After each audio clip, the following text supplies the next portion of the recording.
Powered by the Montana Television Network. This is the 10 o'clock news on Q2, Montana's news leader. Good evening, everyone. Thanks for joining us tonight. I'm Jeanelle Slade. And I'm Jay Cohn. Well, today, Billings Clinic unveils major expansion plans for the Magic City, as well as a future groundbreaking in Bozeman. From growing space, services, and a new parking garage in Billings to a complete outpatient care center just 2 hours away in Bozeman. We begin here in Billings, where the hospital held a news conference late this afternoon to make the big announcement. Q2's Russ Riesinger was there and joins us now with details. Russ. Yeah, between Billings and Bozeman, the Billings Clinic is spending more than $90 million on these projects. Officials with the clinic say it will strengthen Montana's medical corridor, help attract the best physicians, and better serve patients well into the future. It's a really good day for Billings Clinic, and even a better day for our patients both here as well as across the region. We are bullish on Billings and excited about helping to see our town continue to grow, especially our downtown corridor. Well, Billings Clinic officials say they will get started with construction as soon as possible in the new year at a cost of around $50 million here in Billings. Some of the improvements include adding 2 stories to the hospital tower above the emergency department, relocating several departments to allow for better patient access, expanding the outpatient surgery center, upgrading the cath lab, and building a 430-space employee garage. Out of all the projects we're doing, if you're an employee, the parking garage. But if you're a patient, the biggest advantage is really going to be transforming the way we deliver care on that first floor of our clinic. Moving all of those primary care opportunities to the single first floor will create wonderful opportunities for us to increase the access for our patients to get to that care, and will also allow our multidisciplinary care teams to work together in a new environment. One challenge is going to be, are we going to be able to continue to attract top-level medical talent to Billings? We've got to make sure we have a really exciting community where people want to live, and this really stresses the importance of doing that. Another thing that you might be interested in if you're a patient, Dr. Gibbs says as a result of these projects, the Billings Clinic may also consider expanding hours, opening perhaps later on the evenings or even on the weekends. They hope to have all that construction completed by 2021. Jay, Jeanelle? All right, thanks, Russ. Billings Clinic also with some big plans for the future of Bozeman Healthcare. The clinic has long held a presence in Bozeman, but strictly OBGYN and pediatrics.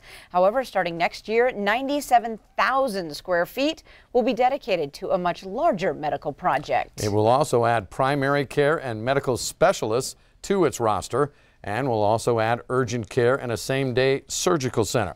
The clinic's goal to have its new Bozeman Medical Center open by 2022.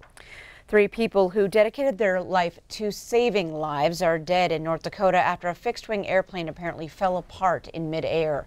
Renee Cooper has more on the fatal crash. The remains of the plane carrying 3 first responders lies here.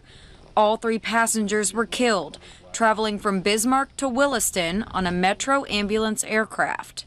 The Morton County Sheriff's Office discovered the tail of the plane first, close to 1 a.m. Monday morning. The debris is spread out over a large area, estimated at about 3/4 of a mile. That makes it a little more difficult as finding, to making sure that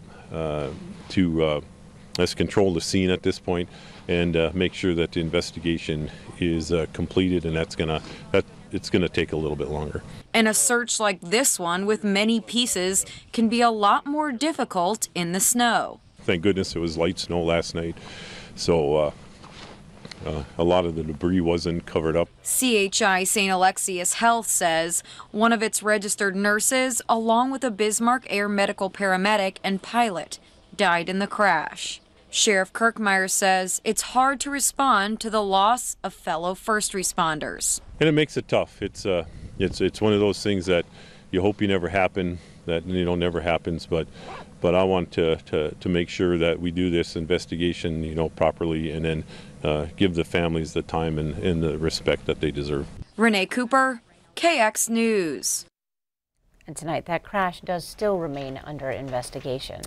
A suspicious fire that broke out tonight on the Billings South Side is under investigation. Firefighters responding to report of a structure fire in the 100 block of Adams Street. This around 6:30 this evening. Firefighters telling Q2 the fire was contained to the exterior of the home. and there were no injuries. No word yet on what caused that fire, but both a fire investigator and a police detective responded to the scene. Deputy Fire Marshal Andrew McLean estimates the damage to the home and its contents at $1,000. For some people, the most exciting part of this week won't be the food or the great Black Friday sales, but the reopening of Zimmerman Trail. The long-awaited green light for the popular Rims to Valley route comes after months of detours and extended commutes. Luke LaLiberty with KLJ, the company in charge of the project, says the trail will reopen sometime Wednesday afternoon. Motorists will get a chance to see the wider and better lit road, and at the top of the intersection with Highway 3, the newly installed roundabout. Zimmerman Trail's been closed to travel since the end of June. And Luke also tells us the hotline for the Zimmerman Trail construction project will remain in service through the month of December to answer questions and concerns people may have. President Trump signaled Tuesday he will not take strong action against Saudi Arabia or its Crown Prince Mohammed bin Salman. This following the death and dismemberment of Washington Post journalist Jamal Khashoggi. Khashoggi entered the Saudi consulate in Istanbul back on October 2nd seeking marriage documents, but was never seen again. On Tuesday, President Trump issued a statement calling Saudi Arabia a great ally to the U.S. He also emphasized the truth behind what happened to Khashoggi might never be known. Although the CIA found the Crown Prince orchestrated Khashoggi's murder himself, the prince and the Saudi king vehemently deny that claim. In California, heavy rain expected this week could complicate the search for the remains for wildfire victims. Authorities scrambling now to find the hundreds who are still unaccounted for in Butte County. While the heavy rain is expected to end the fire concerns for this winter, the National Weather Service now warning that flash floods, mudslides, and rivers of debris could hit cities already devastated by fire. In fact, a flash flood watch is now in effect through Friday for the Campfire area. That's where 3 to 6 inches of rain is expected. As California works through its deadliest and most costly wildfire season in history, how to respond to the danger and destruction of fires is ripe for debate. Tuesday, 2 members of President Trump's cabinet outlined what they believe needs to happen next. Secretary of the Interior Ryan Zinke and Agriculture Secretary Sonny Perdue announced those plans. They believe improving forest management, including reducing dead trees on the forest floor, is essential. But Zinke also blames lawsuits filed to minimize logging. It's not time for finger pointing. We know the problem. It's been years of neglect. And in many cases, it's been these radical environmentalists that want nature to take its course. We have dead and dying timber. We can manage it using best science, best practices. But to let this devastation go on year after year after year is unacceptable. And both Zinke and Perdue will ask Congress to expand on the Good Neighbor program that will allow the federal government to work with tribal and state agencies to manage forest land. They will also ask Congress to approve additional money in the Farm Bill for wildfire programs. Now, the Camp Fire in Northern California has burned more than 150,000 acres and is 70% contained. 79 people have been killed and hundreds are still missing.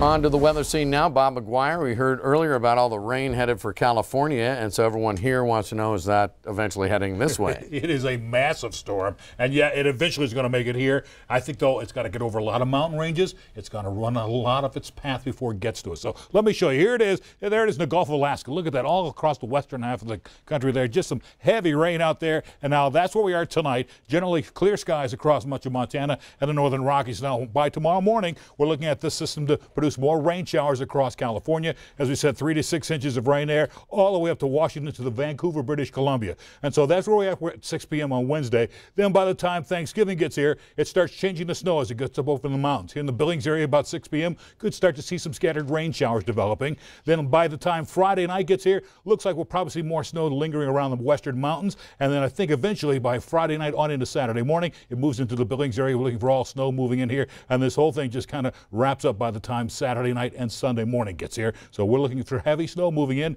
probably in some cases maybe as much as 8 inches of snow. We'll talk more about that coming up in a few more minutes. All right, thanks, Bob. Coming up on tonight's 10 o'clock news, instead of tossing your salad to serve, you want to toss this salad in the trash. Find out why. Plus, this man is teaching more about the giving side of Thanksgiving. And later in sports, Scott says it's surprising how well Jeff Choate knows the guy he'll be coaching against in Saturday's playoff. You're watching MTN News with Jay Cohn and Jeanelle Slade. Storm Tracker weather with Bob McGuire. And sports with Scott Green. This is the 10 o'clock news on Q2, Montana's news leader.